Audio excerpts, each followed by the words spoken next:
Hello faithful viewers and welcome back to another review. This time we're looking at the Transformers Cybertron Scrapmetal. This cyber key here is a little bit deceiving because this is his, but it's got a Decepticon symbol on it. He's not a Decepticon. He's kind of like a neutral party. A Scrapmetal here is not an individual per se. He is kind of like a hive mind sort of thing. He's a rodent. He's a Cybertronian rodent, essentially. The big claim to fame was in Transformers Cybertron when the Cybertron defense team, comprised of Hotshot, Red Alert and Scattershot, basically fended off a bazillion of these little beggars. Now, the Scrapmetal here came in 3 different colour variations. You've got this orangey red version here, then you've got a yellow version which Anthony has, and you can see that in our Transformers race video, and then there's also a blue version out there. Now, what is this vehicle mode thing here? It's like a spider tank. It's the best description for it. It's got legs, it's got a big cannon, and it looks like a creepy crawly.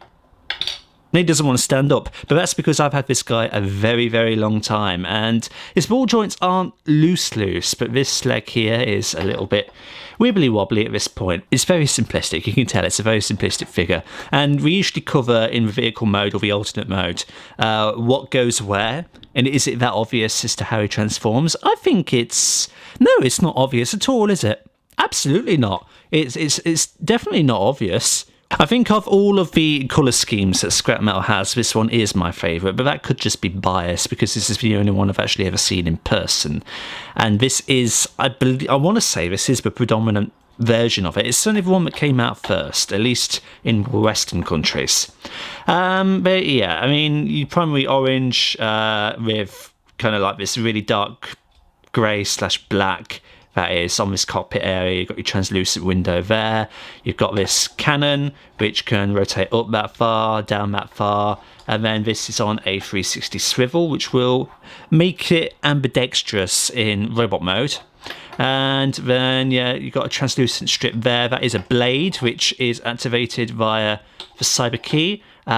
This is Scrapmetal's original one, so it says SF2X on the back there. And you plug that in right there, and that was kind of hindered by my hand being in the wrong place, but it lets that come forward. But you don't necessarily need the cyber key for it because you can just force it. It stays in there very snug, but it's not hard in the slightest to just get that to eject itself.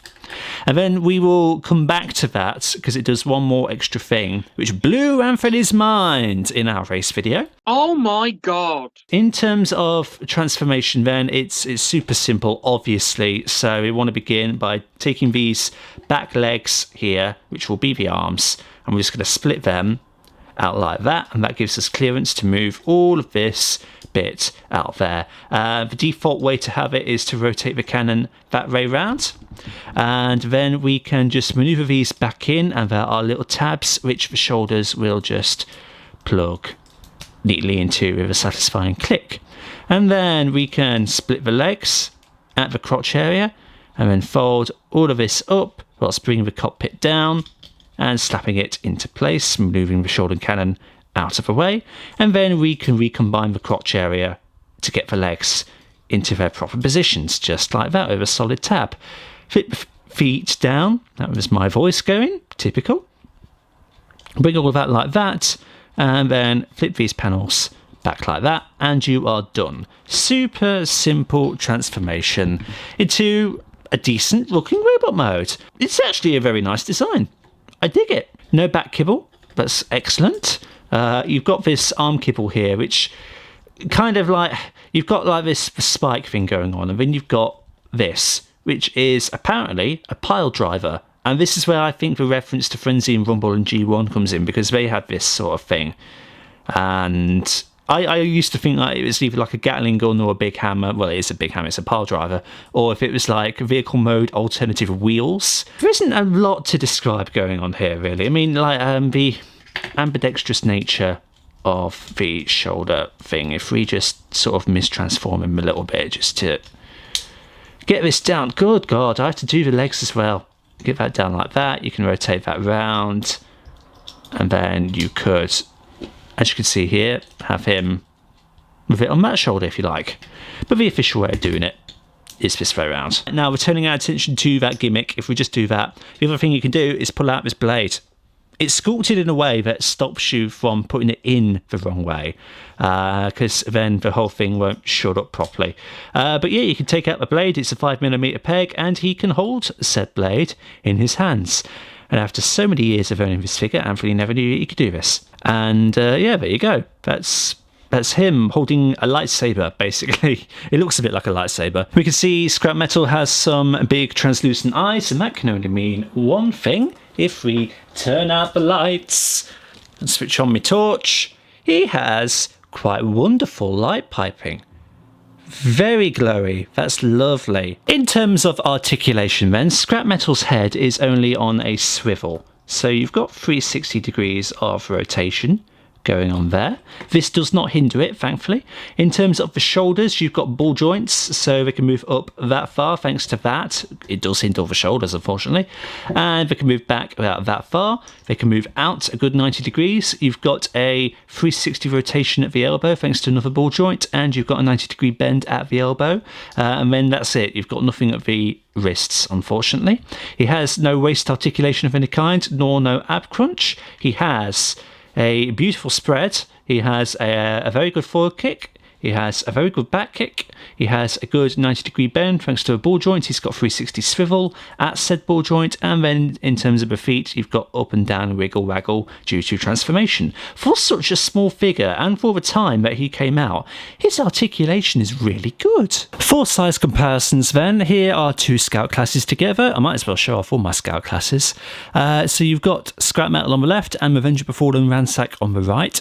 Appropriate considering that Ransack played a heavy part in Transformers Cybertron, but not this version of Ransack, of course. And then you've got Scrapmetal compared to Revenger Befallen Scattershot, again appropriate considering Scattershot's presence in Transformers Cybertron, and due to the fact that he was one of the ones that killed a lot of Scrapmetals in the show. Then Scrapmetal's here next to kind of an odd one. This is Dark of the Moon Scout class, I suppose, Human Alliance, Ice Pick. Two actual Transformers Cybertron figures here. So we've got Scrapmetal with Deluxe class Sideways, and then Scrapmetal with a modern interpretation of a Cybertron figure. So we've got a Legacy Override, and then naturally here he is with Mysterio. So there we go. That's been our very brief look at the Transformers Cybertron Scout class Scrapmetal.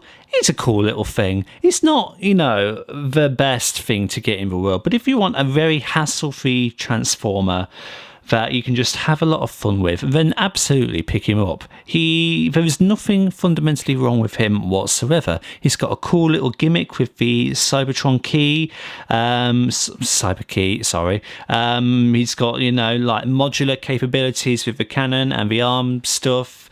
Very fun to transform, very easy, nice light piping, great articulation. He's just an overall win. And if you are a troop builder of any kind, like if you're a Star Wars collector, for instance, you might troop build with Stormtroopers. You can easily troop build with Scrapmetals because of the very many colour variations that exist out there. Veercons and Transformers Prime also another cool thing that you can troop build with. But yeah, no, absolutely. I recommend a Scrapmetal without any hesitation, deviation, or any other word that means a similar thing. He's just fun. He's really fun, and there's nothing fundamentally wrong with him whatsoever. So thank you everybody so much for stopping by and checking out this review. Like and subscribe if you haven't already, and share it around to help out the channel. And until the next time, see you all later.